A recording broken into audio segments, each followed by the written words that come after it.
Hello Flosstube, this is AM Dreamingstitcher, here to bring you an update on what I've been doing with my cross stitching since last I posted a video for you all. Welcome, thank you so much for tuning in. If you are new to this channel, I can't promise great things, but I do appreciate you stopping by to see what I have to show.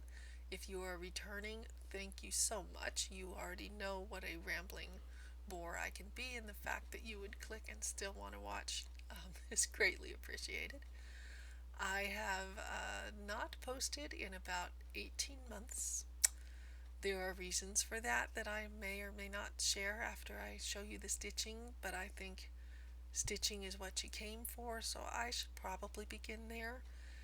Again, thank you so much for coming to see it. I believe I will begin with things that I think I remember showing you before my hiatus from Flosstube, and then move to newer projects. There will be some works in progress, some finishes, some things that were completely new starts that are finished now. Not a whole lot of fully finished, but you'll see what we have as we go along.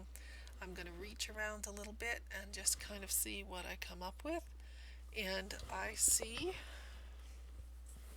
a little bookmark. It has not been finished as a bookmark yet, but here we go. This is, I don't know if they gave it a name, but Hummingbird bookmark by Artiste, which, as some of you know, is the store brand for the Hobby Lobby chain. And I have done one or two of their kits before, at least two, and had some issues with quality control. And I actually talked about this one in the past before starting it, because the reviews online were very poor, even though it's a pretty design, due to quality control issues with the production of the kits. First of all, the charts are so tiny they can be very difficult to read. And secondly, the flosses and key do not match up all the time, and that can definitely be a problem. I'll say a little more about that on this one, but you can see I left off the wording, the lettering. It said kind of like a hummingbird humming. I wasn't interested in stitching that. Some of the problems with this one I had told you about in the past. I had sorted it out. It's the kind where the floss comes in a bundle and you need to sort it. So one of the issues people had was distinguishing the colors. I don't usually have a big issue with that, but I have to say that there are two colors in that brown border. I don't just mean the dark, I mean in the light squares of the brown border, and you really can't tell the difference, and it was very difficult to tell the difference when sorting the floss. But a bigger problem was that the key had symbols in it that do not appear in the chart, like this black circle is actually a half circle, a white and black circle in the chart itself. They had a black square that does not appear in the chart. It's actually a white square, and so on. One of the issues I ran into late in the stitching was on the back stitching. You can see over here there are beige brown flosses listed 4 times. It's used in full and quarter stitches. It's used in at least 1 French knot somewhere, and in 2 back stitchings, but it doesn't say the difference between the back stitchings. No indication of what the difference is between brown beige or beige brown used with the red markings and brown beige used with the what's that, purple? I'm not sure in this light.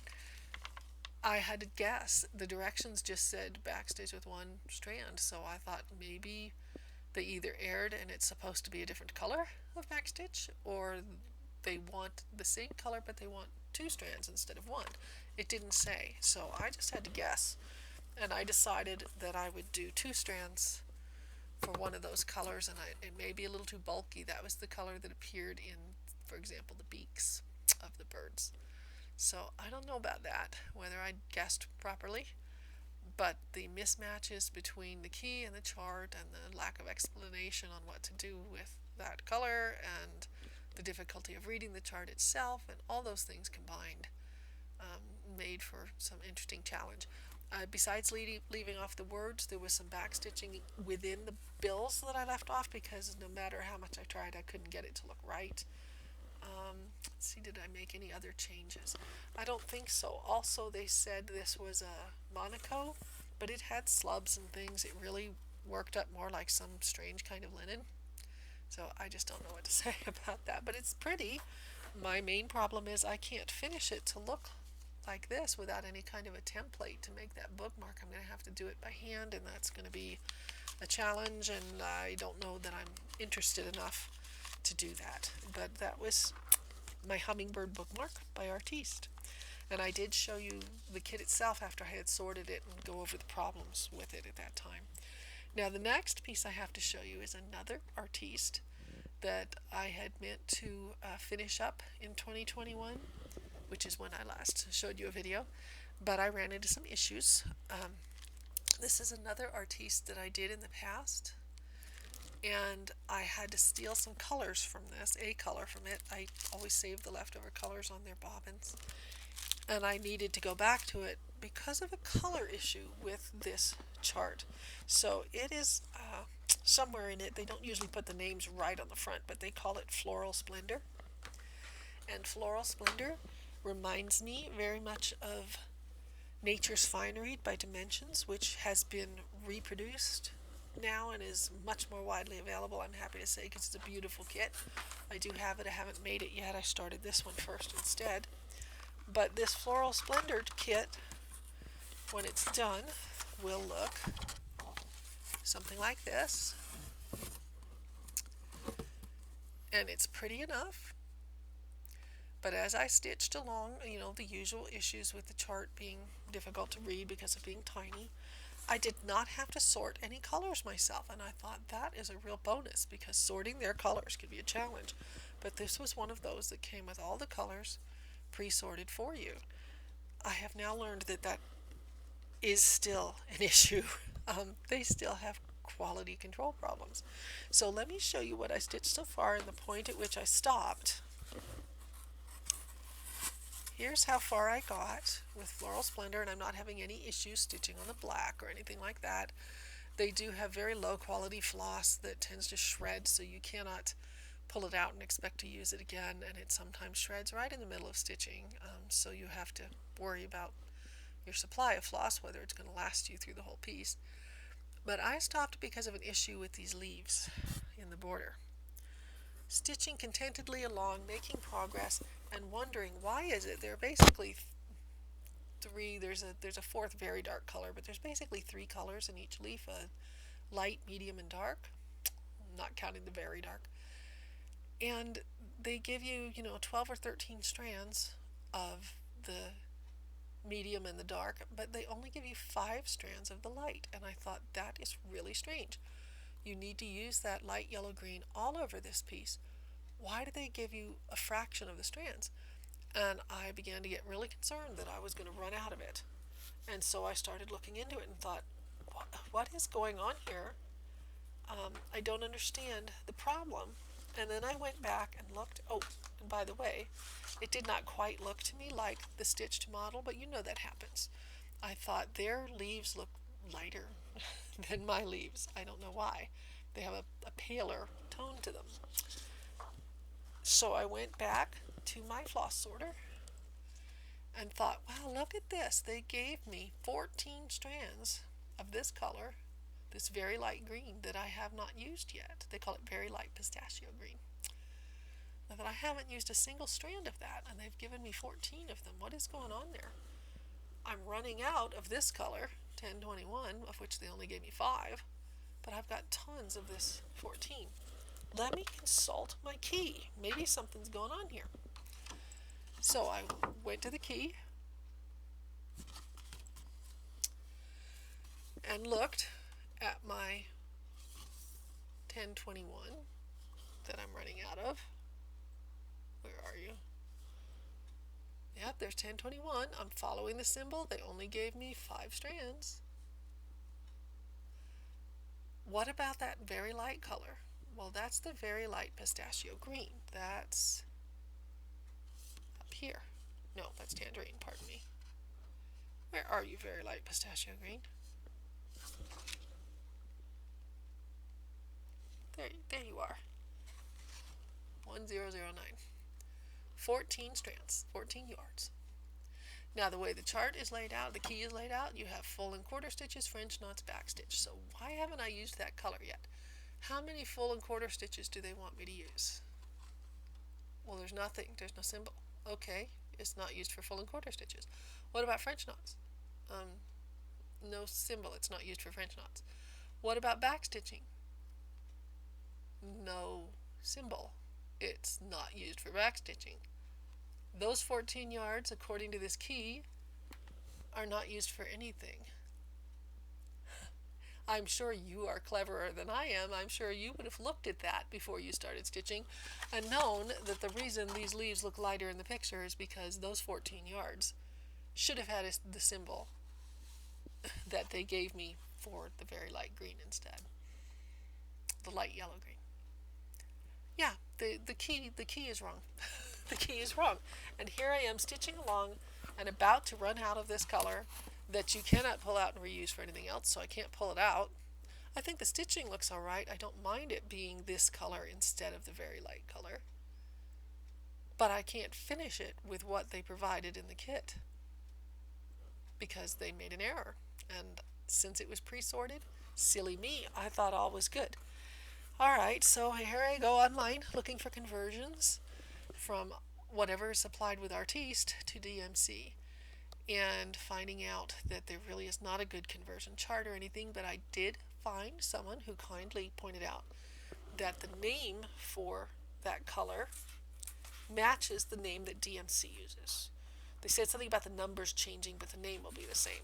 And so I checked, and again they used 1021 and they called it light yellow green. So I went looking for a DMC color chart that gave the names and found out that light yellow green is in fact very doable. I'm afraid to pause you. And not only did I have it as a leftover in this kit, just a tiny bit of leftover in this old kit, but light yellow green on DMC, I had this in a floss box I had purchased, and this strand in my stash from some eBay find of skeins that I had gotten before. So it's DMC 3348, and it's a very close to what I need. I don't think that anybody will be able to see the difference, and so I'll be okay even though I'm almost out of that color. Let's see if I can find it for you. Not well enough for you to see what I'm talking about probably, but I want to wrap it over so you can see it blends right in. You can't tell the difference.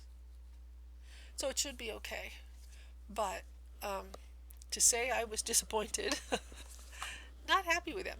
And then I found out that that little conversion trick does not always apply, because the numbers stayed the same between Floral Splendor and this old ARC kit, but the names changed. They did not call it 1021 light yellow green in this kit. So you can't rely on the name being a means to convert if they changed the name. But that is why that one got stalled and didn't get stitched on. I was too annoyed. You know how that is. Poor pieces end up in timeout, sometimes through no fault of their own. In this case, me being annoyed that I hadn't considered checking the pre-sorted floss against the key, which I now know I need to do. Even after all the issues I'd had with Artiste kits in the past, I should have known better. Okay, what else have I stitched on? The next one I have for you that I had set aside in spring of 2021 was this Busilla stamped cross stitch, meaning not like the stamped cross stitch you can get now from China where the whole color design is on the chart and you're stitching over it, but this old kind that they use on linen still, like tablecloths and table runners and pillowcases and so forth, where you have usually a single color, in this case there's both green and blue, of stamping, and you just stitch over the stamps. And I have discovered I hate that. I mean, I've done pieces that way before, but this piece has taken so long. I have not enjoyed it. I really want to finish it. I want to gift it, but I don't ever want to do another piece like this again. Last time I showed it to you, I had not quite finished all of the crosses. All the crosses are done now. This thing is stitched all the way from top to bottom as far as the cross stitches go. And the color is so much brighter and prettier than what you can see there. But I have progressed to the backstitching stage, and the intended recipients are having a major anniversary in January, which means I really need to finish it to get it to them for their anniversary. But the backstitching is a challenge. I know my back is hideous there, but I'm turning it over so you can see the dark lines where I've done some of the backstitching, like on the straight edge. Because the reason it's a nightmare, the reason it's so hard, is that I'm stitching over black. I'm back stitching a very dark color. See if I can find it for you. $37.99. A lot of it left to go, even though this is single strand. There's a ton of back stitching. Every black line you see there has to be back stitched. I can't see where I've stitched. I've used magnification, I've used bright lights. It's almost impossible. I have to use my needle and feel under the line to see whether I have laid a thread down. I cannot see with my eyes where I have backstitched. It is really challenging. I can look at the back and have some idea, well, I've done both sides of the yellow line there, but like within things like this flower, it's really, really hard. So it isn't the backstitching itself, it isn't the quantity of the backstitching, even though that's a drag, but it's not being able to see where to even lay my next stitch. I am counting as I go along. Counting. Square one. There's 10 in each of these little gray boxes. 1, 2, 3. Because I can't see with my eyes that I already laid down the third square. It's me, it's my eyesight. It's the dark thread on the dark line. It's a lot of factors. But, oh my gosh, I don't see how I'm going to get it done for January, but I have to try. It wouldn't be so bad if I was enjoying it. And I know we shouldn't stitch things we don't enjoy, but I have invested so much time in that piece. And when I start a piece, I have made a commitment to it. I am never going to abandon it unless it gets ruined somehow. I will do my best while I breathe to finish what I start. And that one, I'll be so glad to see the back end of it. Let's just put it that way. Okay, but I think it'll be lovely if it's ever done. Next, oh, and it is available, by the way. If what I've said about it being stamped makes you think I would never touch that, it is available now as a reprinted, you know how, it's from Cooler Design Studios. And you may know Cooler Design Studios has reissued tons of their old designs as charts. And that is one of them. So if you like it, you don't have to put up with the kind of stamping I've done. You can do it on an actual even weave fabric, and then it wouldn't have the black lines marked for you already, and you would have no issue at all knowing where to put your backstitching or where to put your crosses so that they look complete or any of that. Okay, another piece that I showed you in the past that I have done very little work on is from Dimensions Gold Collection. You can see this is a very old one I got off of eBay. It's called Underwater Paradise, and I have stitched it before. I had my own new kit back in the day when this was published, and I stitched it and gifted it to a friend, and I always liked it so much that I really wanted my own. And I've seen others with it stitched up. Stacy Noel, is that the channel name I'm thinking of? Anyway, I remember seeing it in the background of one of her videos. I really like the design, so I took it up and have been working a little bit on it. Not a lot. But let's see, the pillowcase that the frame is in is so filthy now. But here's what I've gotten done. Just a bit. I'm kind of a close to center starter, so what you're seeing there is kind of center bottom.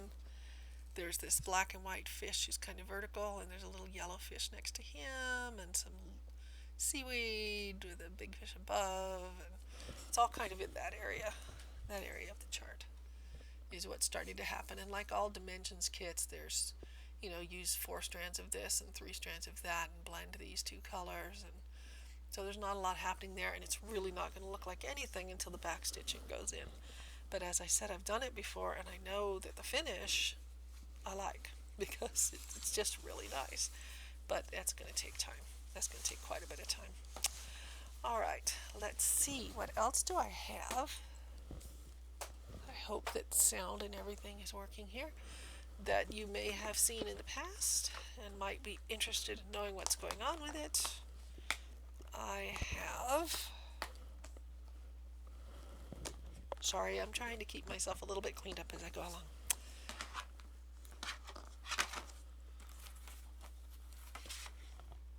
Not you. Not you, not you. It must be in this pile. Ah, yes. His eye is on this barrel. A design that so many Flosstubers have done. And mine looks a bit different. If you've seen it in the past, you've heard me say this before. A couple of things going on here. One, I'm doing it on apparel fabric, so it already, is going to be distorted vertically and horizontally. I think I've tried to measure and I don't remember. It's like 32 in the short direction and 36 or 38 in the other.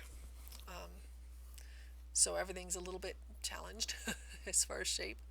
I haven't added a whole lot to this so far since last you saw it. Oh, and I converted the colors to make them not just a DMC conversion, but brighter than the original. I started the lettering there, his eye. I finished the center medallion, although of course I haven't filled in initials or date. That second horse got finished, a flower or two in the border with their leaves, a couple of those small flower motifs. That's it. I really haven't added a whole lot to that. Even though it's been 18 months, I don't think there's been a whole lot of change in there for you to see, just a little. And it's coming along. It's going to be a long-term one. Obviously, I just pick it up now and again and see what I can do with it. And that may be the last of the ones I actually showed you before that have had any... Oh no, here's something that I showed you when I bought it. It didn't have any stitching in it, but you saw it. So let me show you that next. This one, I don't have the packaging with me, I'm sorry. I believe I got it at Hirschner's. It's from a company called Knob Hill, and it's a holiday table topper. So let's show you how that works. It has a number of motifs that are that are charted for you, and the tablecloth itself has kind of Aida squares in it for you to put stitching on, and so you just follow your chart and stitch, stitch, stitch, and you end up with this, which I've had out on display this year. I have a little metal tree that stands on it, but I haven't done the other two yet. I bought 3 different designs at that time, and I think I showed them to you as acquisitions at that time. By the way, I'm not going to show you acquisitions today. That's not what this video is about. Won't go there. But they actually have quite a lot of metallic in them, shiny, especially the bells. I don't know if you can see that. But that is one that I started and finished since seeing you last. Okay, everything else that I have I think will be new to you as far as me stitching it. Yeah, they are all things that I'm looking for a box that you may or may not be familiar with. Sorry, I am looking around here very lost as to... I'm afraid to pause you because I actually tried to film this video once, and when I came back to it the sound cut out at my first pause. Never came back. And so I don't want that to happen again. But I can't find what I am looking for. It's not you, is it? Ah, the box right next to me. Okay, this is a long dog sampler. And people do lots of long dog samplers. This is not one of the more popular ones. I don't know why, because it's quite lovely. But I guess maybe it's just too geometric. It doesn't have the interest of a lot of different shapes in it. I'm doing mine monochromatically. I've had the chart for quite a while, but I couldn't find a combination of floss and fabric that I liked until recently. And I was delighted when I could find, I sort of was settling for a blue, and then I found a green, which was what I really wanted to begin with. And so it was just a matter of floss tossing until I found a green floss to go on my green fabric that I thought complemented each other, and not one having more intensity than the other, but really kind of going together. And the colors here are so washed out. You can't begin to see how bright this is. But that's my progress so far. I have not done any of the backstitching that goes in the smaller squares. I'm kind of saving it for the end. I don't know if that's a good idea or if I'll be unhappy doing all that backstitching at once. But it's not going to be like the backstitching on my Tiffany wedding, so it should be okay. But that is Rose Markey by Long Dog Samplers. And for some reason I'm finding it really awkward to work on this frame. I have done framed pieces before with no issues, but even with stands and things for this, I'm just struggling, and I don't know why. There's a lot of shoulder tension and such working on this piece, so the going's a little slower than I would like because of that. But I don't know how to change it. I want it on the frame. The first few stitches I tried doing it with a hoop or in hand, and I was not at all satisfied. So the frame it's going to be, but I don't know how to make it work better. Okay, another new piece. Well, this is sort of like the Long Dog. It's hard to describe what appeals to me about this, but I was thinking about it this morning. I have mentioned in the past that my parents were stationed in Japan and brought home things. This was before I was born, but I grew up with them in the house, that have a very Asian aesthetic. And one of the things that my mom had, and I can picture it in my head very clearly, but I don't know where it is now, was a green and white. She used it as a table cover, but it was this piece I decided reminds me of it. It was kind of a repetitive design, just two colors, light background, bright color. And I saw this stitched up by someone on Instagram. You could pick any color you want. Like I said, it makes me think of Long Dog because it's monochromatic. This is a very bad photocopy because the top and bottom are cut off. You can't see what's going on at the top and bottom. But this I got at Etsy. It's sold in other places too. Comes under various names like Vintage Peacock Tapestry, Peacocks and Castles, Garden Peacocks. I don't remember. I've seen different names that are essentially the same design with very small differences. But you can see there's a lot of repetition of motifs. I don't know, this is not like Long Dog at all. Long Dog is very complex, and you get a lot of stuff going on in there, and you discover amazing little motifs that you enjoy doing. And this is going to be very different, and yet it's that same idea of a very large monochromatic piece. How large? This is 779 long and 440 something, 49 maybe, wide. Very large. So the first problem was, what am I going to stitch it on? And so I bought a 22 count fabric. I found a frame at my not so local, more like 80-90 miles away, needlework shop that they had in their clearance section that was the right size for it. And I was excited and got it, and have started a very small start that's just part of the border. But the frame itself is one of these basted on there things. I think it's a 27-inch frame, I'm not sure. And all I have is a bit of border. I'm going to do it in a dark green. This fabric is not quite white. It was sold as a white Aida. It's really got a little bit of a kind of a grayish tone to it. And it was a question of, it's going to need a lot of floss for a piece that large, so I wanted to get a cone. And you have limited color choices with the cones, but I decided I really wanted it to be in a green. So this is actually a dark green. And all I have is a tiny bit of border. And that is going to take years. I mean, this thing is huge. Even with It's large print, but there's pages and pages and pages of pattern in there. And as I said, it's almost 800 stitches long and well over 400 wide. And you can't even see the top and bottom here. You can't even see what I've stitched because that's in the border that's cut off here. But that's one of my starts. Let's see what else. And I don't want to be one of those people, sorry, no criticism intended, who has a million starts. I would like to have fewer. I would be happier with fewer. It's just, you know how it is. You're in love with a piece. In my case, I make a commitment to it. And the next thing I know, something else is calling to me, and I end up starting something else. Maybe it's because it's frustrating to stitch, like that Tiffany wedding. Maybe because it's just so darn large, it's taking forever. Whatever it may be, it is what it is. I have a couple other pieces to show you that are new since you last saw me.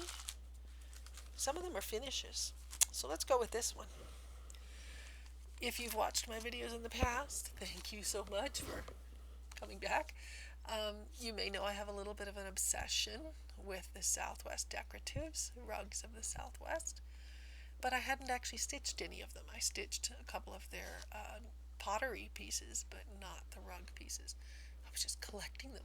So I was visiting relatives last summer, 2022, and needed something small to take along, even though this is between 3,000 and 4,000 stitches.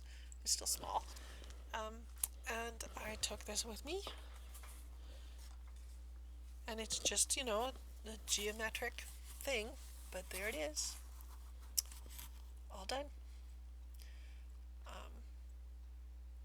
It looks like its picture. What can I say? It's just a rug, but I like something about the simplicity, the design, the patterns. I don't know. I really have quite a few of their little rugs, and that one's all finished now. Not too much to say about that. Okay, what else? Another finish. This one is dates back to like the 80s, I think, possibly early 90s. Cottage Crafts. The actual designer's name is Carolyn Top, and I have stitched some of hers before, and I discovered I was so thrilled to find, I've looked for her patterns and bought them secondhand on eBay sometimes, kits, but this was actually her. She was eBaying some items, and among them she included one of her designs, and so I purchased and made it. She does these Scottish designs, and here we have a thistle, a very traditional Scottish plant, and she was selling it with a little frame, and so you could stitch it up and frame it right off. I love the way she was very specific about how to lay the crosses within the thistles so that it looked real thistly. And the best part, the real bonus, was that when she sent that to me, she sent me flyers with all her available designs, of which I already have some. I've stitched up my clan crest, so it wasn't this clan, but I did mine. I've stitched the Pipe Major, who's in the center of this 3-panel piece. I have the kits for this and for that. I have the kit for, I think it's the Country Dancers, I'm not sure. But because she sent me the flyers, I contacted her, and I thought I cannot keep getting too many acquisitions, but I did get the chart for this dancer and for the hammer thrower and for the fiddler. So I was very happy with that. Need to get them stitched up now. What else? I have a finish for you that is much larger. It was about 30,000 stitches, I'd say. And oh no, to show you this one I will have to pause. So I'm going to show you this one last in case I lose my sound again when I pause. That way it'll just be the tail end of the video that loses its sound. So I'm going to show you a start. I subscribe to a couple of British cross-stitch magazines, The World of Cross-Stitching and The Cross-Stitcher. And I'm sorry, I don't remember which of the two showed these one month. They sort of have a preview of things that are available out there, and they showed Hawthorne Handmade had several of these prehistoric designs. They had this plesiosaurus and a couple of pterosaurs and a couple of dinosaurs, triceratops and some sauropods. And they looked charming. I loved them the minute I saw them, but I went to their site and figured what it would cost me with shipping from England and all of that, and they were way prohibitively expensive, so I was sad. Um, but then the next month, or a month or two down the road, I think it was the next month, they mentioned them again, and Hawthorne Handmade was offering a deal. I don't remember the deal now. It was something like, buy a couple, get one discounted, whatever. But I calculated from their deal how much it would cost for me to get all 4 of the designs with shipping and so forth. And that brought them to within a reasonable amount for each. So I have all 4. And let me show you what I've stitched so far on the plesiosaur. Would be nice to have the backdrop for you. Sorry he's got a dangling thread, but and his colors are so much brighter and prettier. But there he is. And this is just a little company, I think, and the contrast between them and somebody like Artiste is immeasurable. The kits are really high quality. They give you a hoop that's a great hoop. It's very solid. The chart, instead of being, tiny, can't read it, is huge. Beautiful chart. Color on one side, black and white on the other. When I say huge, I mean multiple times the size of the actual stitching, as opposed to Artiste, which is far smaller than the actual stitching. The floss is really nice. It's sorted for you. They give you a needle. It's just, I like everything about it. It was beautifully packaged in that little box that I showed you, and I'm really enjoying that one. So I think that's all but the one I have to pause for. So let me show you, while I still have sound, the one I have finished, and the reason I'm actually filming today is this Jan Lynn piece called All Aboard. It's a vintage piece I got off of eBay. The designer was Roger Renardi. This is available in long stitch also. I haven't been able to, it was a little hard to find the cross stitch one. Their framing there is okay. I just knew I didn't want a frame to be black like this, but it turned out to be so prohibitively expensive for me to get the materials to frame it that I had to go with a pre-made mat and a pre-made frame, and it's in black. And it's going to have a lot of glare, but that's the reason I'm filming today, is I'm going to gift that a week from now. I don't know when this video will get posted, but I'm going to gift that in a week. And so if I don't film it today, I will have no record of it. So I'm going to pause you and hope that if I have not already lost my sound, I don't lose it while we're paused, and I'll be right back. Okay, so hopefully that little pause didn't cost me all my sound. But here we have a piece with a ton of glare. I am so sorry about that. But I just want you to see that it is framed. I can see it twice. I can see the computer reflected there. It's actually very bright and colorful. I had to do it in the black mat, as I said, because I really didn't have a choice there. It's what I could afford, what was available and what I could afford. And yeah, that's it. That one was about 30,000 stitches, I think, and I think you probably saw my messy closet reflected in there. It's okay. A lot of that'll change when my room edition is done. And what is there? Oh, if I have sound here. Thank you for tuning in and watching and seeing what my stitching has been. My plans are to continue the ones that you saw already in progress, so things like the Rose Marquis and the Plesiosaurus and the Tiffany Wedding that I need to finish and so on. Anything that I have committed to, I intend to keep stitching. I would like to whittle down the total number of works in progress. To do that, I have to stop starting new ones. The Plesiosaurus was the most recent start. But I get, a little bogged down on things or discouraged, and so I start something fresh, and I need to cut back on that. I am trying to reduce my purchases. with mixed success, because recently I did add some things I saw Flosstubers show. I know they're not doing it to be deliberately enabling, but um, I want to be able to say that I am a Stitchaholic and I have not made a Stitchy purchase in X amount of time, but the amount of time is never as long as I want it to be. I did purchase a chart and a kit that I saw from two different stitchers recently, so I think they were both this month. Let's see. Oh, and another kit that I bought new that was also someone within the last month. So that's at least three right there. I need to stop. I think I'm planning, I don't know what I'll call this video for sure, but I think it will have something to do with my perspectives on Flosstube, the changes that I've seen. So this is the point at which I'm going to have something to say about that. If you only came here to see the stitching, I'm done. That's it for the stitching. But I do want to talk about how Flosstube has changed in my eyes since I started watching it. And I don't just mean literal changes, but the way I see it in my eyes, it has changed. And there are different reasons behind that, and some of them had to do with why I haven't posted for 18 months.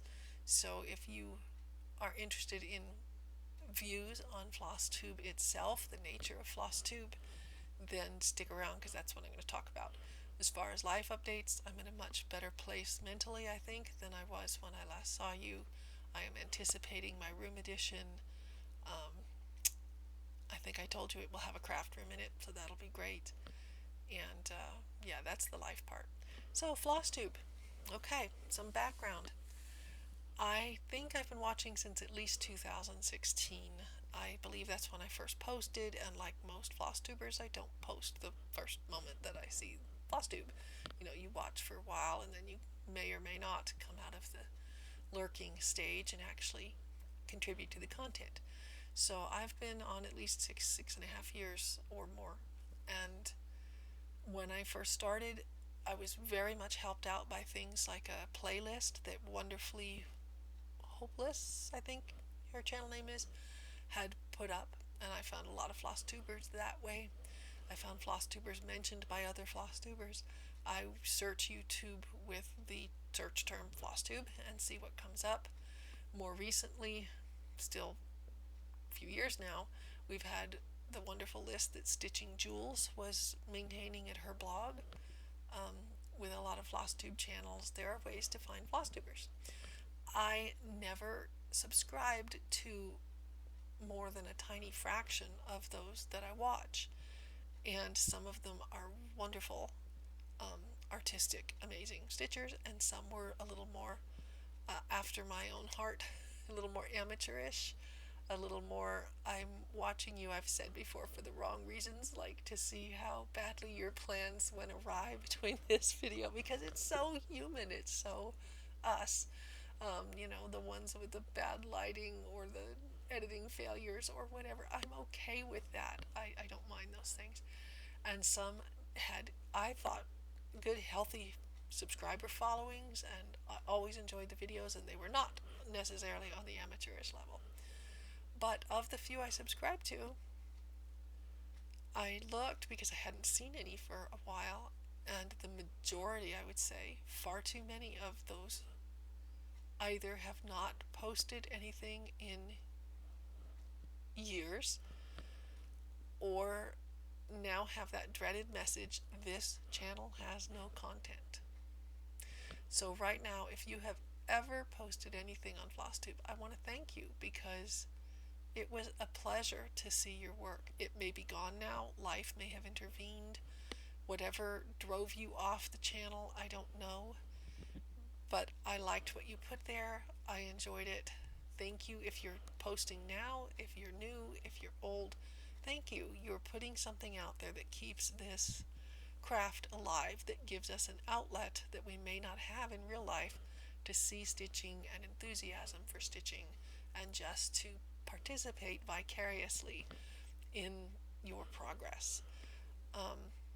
So how has it changed then, besides all these little channels that start with such enthusiasm and then disappear, which makes me very sad? I've seen a lot more professionalization, I guess you could say. When I started watching, there were not a lot of designers actually posting, just a handful, and now there are many. And of course, many people have editing skills that I certainly do not have, and they post fancy videos, and it's not a bad thing. Some of these designers are amazing and wonderful, but I was naive about what I was seeing. And that's what I mean when I say it's changed through my eyes.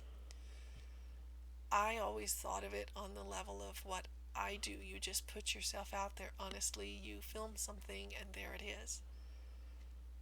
I'm going to give you an anecdote, and it's not meant to call anybody out, so I'm not going to name names. But there is a popular channel of designers who about 18 months ago posted a video of patriotic finishes because they're American designers, and it was around that time of year for the 4th of July and things like that. And as I watched their video, I stopped in shock at one point. The video continued, but I was shocked.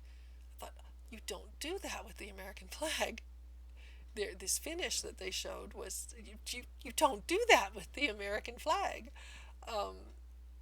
And I was just really floored, taken aback. And I thought, I wonder if anybody else noticed this. Do they care? Am I the only one? And so I actually went through the comments and discovered that, almost everybody it was highly positive comments, which they deserve. They do great work. And just one said, one or two maybe, but definitely at least one, you don't do that with the American flag. And they were getting some kickback from others. Kickback isn't the word, but there were some comments on their comment that were critical of them, pointing out that you don't do that with the American flag. And they didn't do it really in a nasty way. It was just by the way, you don't do this. And because I had felt so deeply, oh my Lord, you don't do this with the flag. I felt the need to maybe support that other commenter a little bit, just in a nice way, by explaining why they were not mistaken. Because, as I said, they were getting some feedback on what they said that was like, you don't know what you're talking about. It's like, no, they're right. So I posted a comment that first I complimented the designers. I have been watching their channel since the very first video they posted. That I appreciated their content, all of that. I tried to be very nice, and then I said, but by the way, here's what this person meant about the flag, and I quoted the U.S. flag code that specified exactly what they were doing wrong there. And this was just for just for your future reference, so so that maybe you're more careful with your finishes in future, because this might bother some people. It didn't bother most of their posters. Most of their posters, singled that finish out as something they liked, but I wanted them to know that it was actually disrespectful. And, I checked, as you always do when you make a comment, did my comment post. Okay, we're good. Later in the day, I went back, maybe it was the next day, I don't know, just to see, I didn't want to stir up a flame war or get anybody upset. So I went to look and see if there'd been any, negative response to what I put there, because it wasn't meant in a terrible way. The comment wasn't there. And I thought, but where'd my comment go? This is where I was naive. This is where I have been viewing the Flosstube world and YouTube in general through rose-colored glasses. It never occurred to me that you could hide comments. I can see why one would want to do that. You don't want your thread polluted with a lot of, nastiness. I can see why YouTube has that, but it just never occurred to me that people could manipulate, I'm sorry, that's the only word I can come up with, manipulate what you're seeing. That suddenly I felt like I had just pulled back the curtain on the Wizard of Oz and found out that there's an old carnival fraud behind the wizard's mask. This is just me. This is me. This is my problem. This is not Flosstube itself, but oh my Lord, I just couldn't look at it the same way anymore. knowing that what I was seeing is like so much else in the world, it's a false front. And everybody says that social media is phony. Everybody said, I just hadn't seen that. I don't, it bothered me a little bit that because I went out of the way to make my comment as nice as I could, I didn't take it personally, but it bothered me that they wanted no criticism of anything they did to show in their comments. That's what bothered me. I thought, why can't you be honest about this? Is just, we're not trying to trash you. In this case, you made what I assumed was an error made out of complete innocence. You just didn't understand that that is a disrespectful way to treat the flag, and it's quoted right there in the flag code that you don't do this. Um,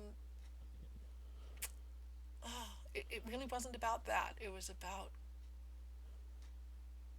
people changing their image, people curating their image. And of course they do that. But that's what I mean about how Flosstube has changed and become more professionalized and more curated and more. Um, there are still long-time Flosstubers who are very honest and open about who they are. I enjoy their work. They have thousands of subscribers. I think they are very honest about who they are. But I'm jaded now when it comes to looking at some of these channels. And I have to be honest, I haven't watched that particular one again because, like I said, it wasn't really personal, but I was just a little upset that, I don't know, it's just me. It's just me.